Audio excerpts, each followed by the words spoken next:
Hello viewer, hello audience, I welcome guests in the house. Welcome to another edition of Gender Issues on NTA Channel 12 Owerri. This platform is to actually sensitize people to respect the rights of one another, especially peaceful coexistence in marital relationships, because we believe that once the family is at peace, the children grow in love. By extension, the larger society will also experience love in return. We also want you to follow us on this program on Facebook, and also contact us on the numbers displayed on the screen. The topic we have today is quite a disturbing one. It is extramarital affairs. We want to look at how extramarital affairs could endanger the peaceful coexistence of family, the upbringing of children, and by extension, the larger society. So we have seasoned personalities in the house today to enlighten us on this topic. I am Reyna Ohiri.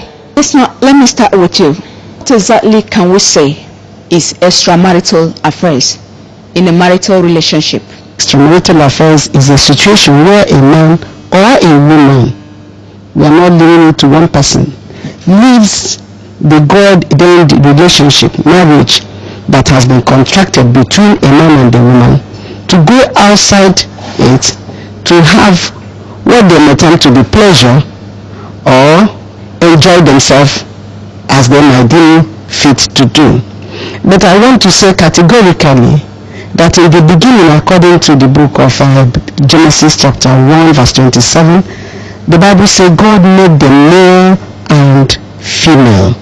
So it means that marriage is between two mature adults, a man and a woman, as ordained by God. So when we're talking about extramarital affairs, is doing something, having that intimate relationship outside these two God-ordained people. Reverend, I want to come to you, sir. I know it is said that man is a higher mammal, but oftentimes man behaves like an animal. So, my question is it biblical that partners, especially the male, do not stick to one partner? Somebody says when you eat egusi for a long time, you want to eat obon. You eat obon for a long time, you also want to eat bitter leaf soup. Thank you very much, Reyna. We know that marriage should be between a man and a woman. When you talk about extramarital affairs, just like the doc have said, it is when either of them go out to find satisfaction. And the question you just ask, is it biblical? Very, very simple answer, emphatic. No, it's not biblical. So that means when such a situation is found in a family, there must be a cause for it. Something could have triggered it, either for the man or for the woman.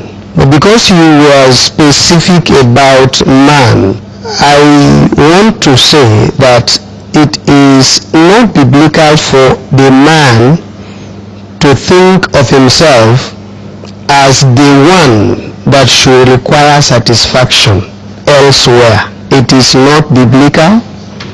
It is not traditional either. It is not the practice, and we don't advise or we don't promote it. So it's not biblical. The man must respect the Bible. He must go to his wife and find satisfaction.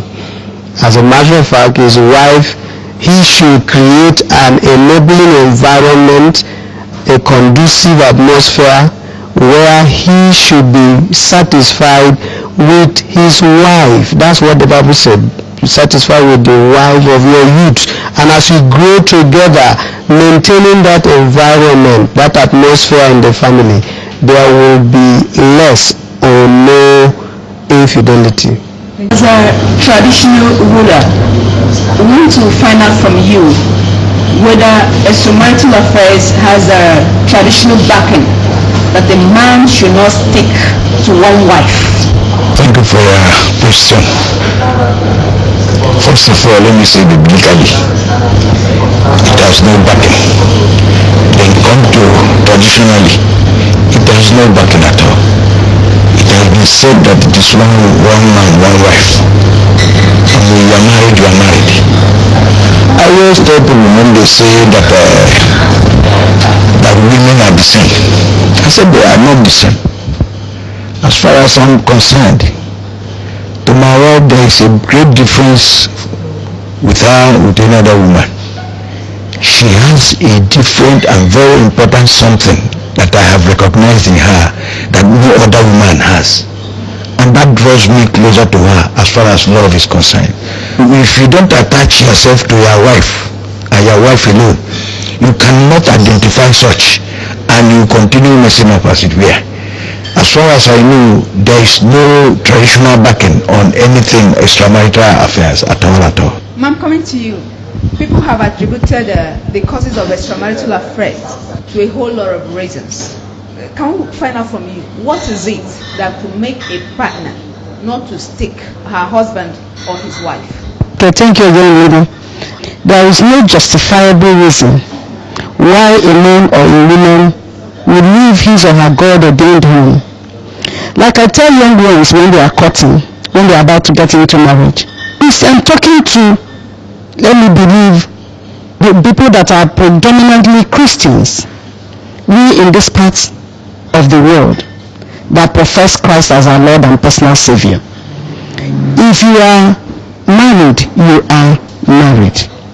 Even looking at it from the biblical point of view, there was never a place where God, even by asking Jesus, is it right for you to give the writing of divorcement to your wife? Jesus said, there is no reason. Even in the case of infidelity, he said you can still forgive. So I strongly believe that there is no reason a man or woman should leave his or her husband to go and sleep outside. I have had cases that I have tried to intervene. The woman will say, oh, he doesn't give me money. I have always said, even if you're earning €1 and you know the biblical injunctions concerning money, what you're supposed to do, give your offering, give your tithe, hold on to God, even if it's €10. I have seen families that earn 10,000 per month, and go, if you see them living together, you will think they are earning millions. Is it the woman, oh, the man doesn't look at me. How are you? Who are you? What do you want in a marriage? What do you want when you are getting into a relationship? What's behind your mind? Are you going there for competition? Some people look at their husbands and compare them with others, and therefore because you want to look like the Joyces, you want to go outside to get it. Or a man will say, I married this woman, today you're smelling. You're the one who married her. It doesn't matter, you can encourage her. There are words you can speak to your wife and she will know. Not castigating her, not telling her all manner of things. You can encourage her to be a better person. So also is the same way. There is no justifiable reason that I know that will make a man or a woman go off track to go outside. The moment you are off track, the Bible says, to as many men as you show yourself unto, to them you are already attached. Your life, your blood is already being shared all over. A man cannot tell me my wife is dirty, or my wife doesn't know how to cook, or my wife doesn't know how to do it on the bed. Teach her. Or my wife is getting fatter. It's because she's having children for you, or she cannot control her appetite. Teach her. Or the woman will say, my husband doesn't have money and he's not making any effort. Why not you make effort? There is a saying in my place where I come from. Both of you can make it up. I don't believe there is any justifiable reason for man or woman to go outside the marital home. There is one reason most men usually give for going into extramarital affairs. They say they don't want their names to be raised from the surface of the earth. So, what's your reaction towards it? Well, I want to remind our men about what the Bible says in the book of Exodus about the daughters of Zelophehad. Zelophehad was one of the tribes of Israel, I think from the tribe of Benjamin, who never had a male child. And when they were sharing the inheritance, girls got up and said, you should give us our father's inheritance. And the Bible said, recorded that God told Moses to give them their rightful due. So whether a child is a male or a female, I sincerely believe two people who have come together believe that the children they are raising are godly children. Part of our world, the Igbos in particular, we want, somebody who will take after me. Assuming you have those children, those male children, and one was able to live before you died or after I outlive you, or none of them really have outlived you, were not able to do anything. I have seen situations where I'm not advocating that male children are bad, no, that's what I'm saying, but I'm saying that both of them are important. Very, very important. It depends on how you train your children. If you have female children, these female children can be better than male children. If you have all male children, you can train them to be whosoever God wants them to be. So the idea of using as an excuse to go out that we want a male child, to me personally, it does not hold water. And biblically, it does not hold water either. After creating former presidents of yours, there are so many of them. Only a daughter. No, there are so many of them, not only Clinton, Bush, Obama, many of them that have many great men and women. I know of a medical doctor who is of Igbo origin, who had only 4 girls, and they were together loving his wife, and today, the entire village, I won't call the name of the village because it's near over here, the entire village is celebrating those girls.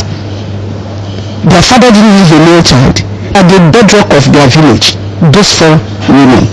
So it doesn't really matter. The most important thing, how do you value them? What's your value you placed on them? Alright. Because remember, in the book of Hebrews, I think it's 13:4, the Bible says marriage is honorable, but don't defile. If that marriage is honorable, the seeds that comes out of that marriage, whether male or female, will definitely be honorable. Thank you. Reverend, I'm coming to you. A lot of both married men and women go into extramarital affairs without caring how it affects the home, without caring how it affects the other. So we want to look at it. Does this, particular attitude in any way affect the pace of marital relationships, even the upbringing of children? It actually does. That's the straightforward answer. But I like to start by following up what the doc was talking about, the causes of these extramarital affairs. She mentioned some of them, and I'd like to add to that before I come to this. Lack of trust within a family. Husband and wife don't trust each other is one cause for extramarital affairs. Number 2, suspicion. When you allow suspicion in the family or between you and your wife or your husband, you see him or her with any other opposite sex, the first thing that comes to your mind is they may be talking about affair. When that suspicion enters into you, it will cause you to begin to think of what to do next, so that it will be 1-1. Of course, when you allow suspicion, you have created room for a very big negative door that the devil will enter. Then another one cause is lack of, if you want to marry somebody, you can accept him or her, hook, line and sinker, anywhere, any day. That's why when we are counseling them for marriage, when we prepare couples for marriage, we tell them, don't forget that it is for better, for worse, in sickness and in health. You need to accept this person. You don't marry because of the money or because of outside beauty. It's very important, but you don't just go by that. That's why you see someone who wake up one day and say, just like she was talking about, this person is fat, it's too fat for my liking. When you begin to hear that, or he is having this, when you begin to hear this, you know that there is a problem of acceptance already. Also, the issue of third parties, they find pleasure in seduction, whether it is the male folk or the ladies. Now, coming to answering your question, whether it affects family relationship. Yes, yes, yes, and adversely too. How, sir? Now, if there is an extramarital affair, it does not end at the affair. It transcends. The first thing that will happen is that there will be a lot of shortage. The man may not devote time again for his wife and family. So that alone can lead to several arguments and confusion. If you don't devote your time, it will translate to not devoting your money, translate to not taking care of people because you have some other places you are sharing your income, with. You also transcend to, giving birth to children that came out of wedlock. Our advice is that every family should be able to curtail, as a matter of fact, to a zero, level. It is not biblical, it is not traditional, it is not social. So why are you engaging into it? Please devise a means of cutting it off and then live a life that will be glory to God. And that's the message that's very important for us. Your Highness, Yes. let me come to you. I feel so sad when I see young girls, as young as secondary school girls, being dated by older men that are old enough to even be their grandfather. And the question is, why are old men so interested in having affairs with little girls that are even the age of their granddaughters? We know this time that the end time has come. So unexpected things will be happening as expected things. The young ones are looking for already made money, comfort. The old man who is there and knows that the young lady he is dating is just a grandchild will tell you to say that he wants to refresh his blood. It's not only men is involved in this particular. Mummies are also, even their own is so worst. They do many things you cannot imagine. You see, but if you can advise them to curtail all these type of practices, families will be well coordinated. But unfortunately, the ones we have these days look like more than us, and they don't stand on any advice, and this has started bringing increase on the immoral situations of this particular world. I don't know if you have any reported case of extramarital affairs that destroyed the peace of a home or lead to one tragedy or the other. I was talking with my boy as he was driving me down. He shared a scene with me where he was living before when his parents were staying somewhere with him. How a man actually impregnated his own grandchild, and also how a man also went ahead to impregnate his wife's sister, and so many cases like that. You will be asking, what propelled the man? Just like His Royal Highness said, the sense of end time. But it has been with us for a long time. Because I have also seen scenarios where a man will tell his wives, go inside, my girlfriend is coming. The wives will be agitating. Because the man was already married to two wives, the elder wife who was married as a virgin at the age of very tender age, did not see reason why her husband would be doing so. But because she didn't have a child for a long time, and she was subjugated to the level where she has to keep quiet for the woman that will give children to come. And eventually when she started having her own children, the other woman has given children. And when the second wife was now dancing to the tune of their husband, the husband would now say, please go inside, my girlfriend is coming. And if the first wife says no, he will striping her of her money, because there will be no stipend given to her, because she's insisting that the woman will not come. And these things have degenerated into arguments, fights, the children watching. Children that are brought up in such families, what do you think of them? They will think it's a way of life, and they will continue to live like that.